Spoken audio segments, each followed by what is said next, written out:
Hello friends, स्वागत है सभी का मेरे यूट्यूब चैनल मिस्टर एक्सेल पर। एडवांस एक्सेल की इस सीरीज में आज हम सीखेंगे एवरेज फंक्शन। दोस्तों, एवरेज फंक्शन आप सभी ने यूज़ किया होगा, लेकिन क्या आपको पता है कि एवरेज के और भी वर्जन है जिसका शायद आपको नहीं पता। तो आज हम एवरेज के सभी टाइप्स को यूज़ करके देखेंगे कि एवरेज कौन कौन से होते हैं, वो कैसे कैसे काम करते हैं। तो चलिए सीखते हैं आज एवरेज फंक्शन। तो स्टार्ट करने के लिए हम यहाँ पर लिखते हैं स्टार्ट।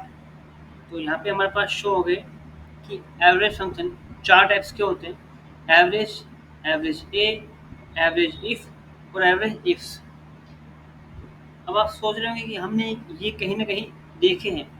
ये आपके count A, count if, some ifs आपको मिल जाएंगे।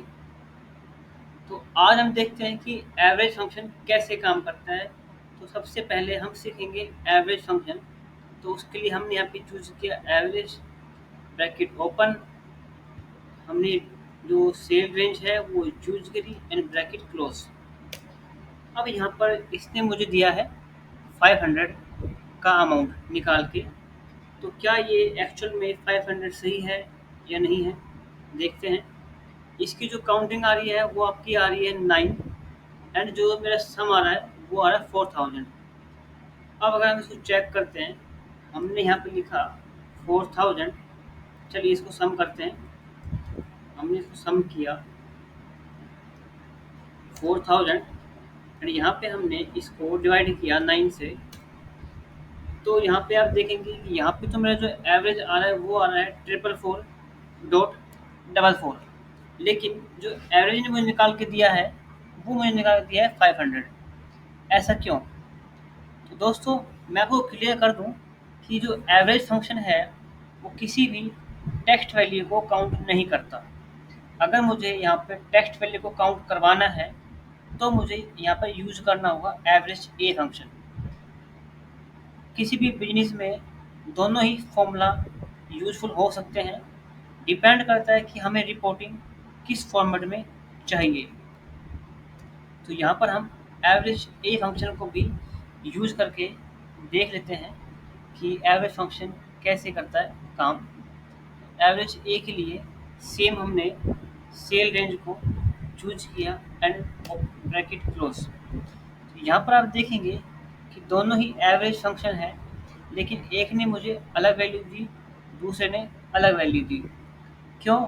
क्योंकि एक इसमें जो मेरा एवरेज फंक्शन है वो इस वैल्यू को डिवाइड कर रहा है 8 से, लेकिन जो ये एवरेज ए है वो डिवाइड कर रहा है 9 से, क्योंकि इसकी जो काउंटिंग है वो यहाँ पर 9 है। तो जो बेसिकली जो एवरेज ए फंक्शन है वो आपकी जो टेक्स्ट वैल्यू है उसे कंसिडर करता है, लेकिन जो एवरेज फंक्शन है वो आपका मीन वैल्यू को कंसिडर नहीं करता।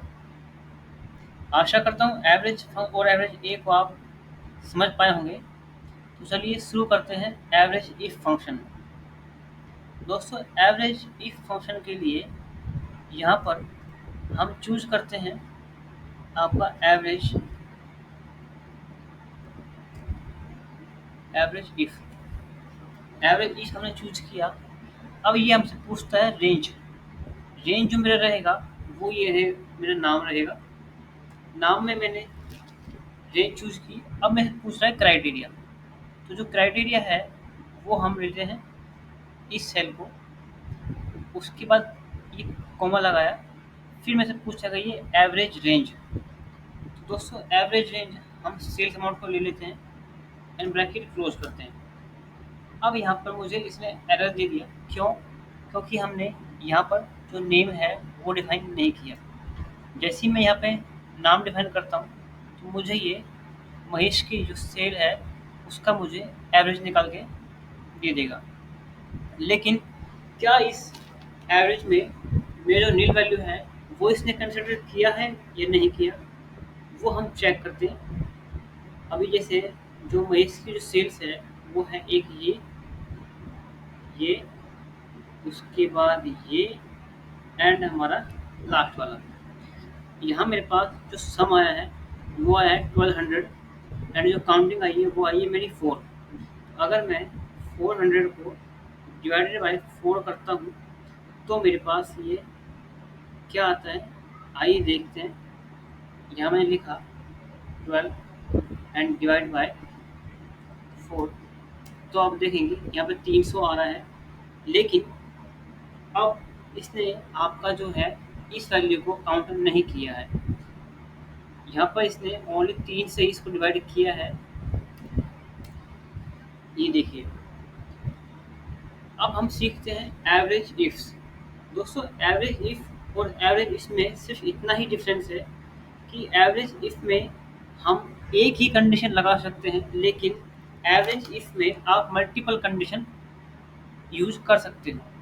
तो जैसे ही मैं यहाँ पर एवरेज इफ फंक्शन यूज करता हूँ तो आप देखेंगे कि इसने सम इफ्स की तरह मुझसे सबसे पहले जो मेरी टोटल जो अमाउंट वैल्यू है वो इसने मेरे से यहाँ पर पूछ ली है।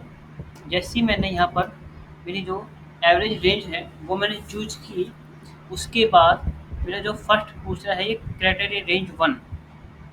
तो जो क्राइटेरिया रेंज 1 है उसके लिए हम लेते हैं नेम रेंज को। अब नेम रेंज लेने के बाद यहाँ पर हमसे पूछता है क्राइटेरिया 1। तो क्राइटेरिया 1 के लिए हम इस सेल को चूज कर लेते हैं, कॉमा लगाएंगे। फिर ये पूछता है क्राइटेरिया रेंज 2। तो रेंज 2 के लिए हम यहाँ पर जो मेरा प्रोडक्ट है उसको हम चूज कर लेते हैं एंड यहाँ पर हम लगाते हैं कॉमा। फिर पूछता है मेरे से क्राइटेरिया 2। अब हम यहाँ पर इस सेल को चूज करते हैं एंड ब्रैकेट क्लोज करते हैं। जैसे ही मैं यहाँ पे एंटर प्रेस करूँगा, अब देखेंगे कि यहाँ पर इसने मुझे एरर शो कर दिया, जो कि पहले भी किया था।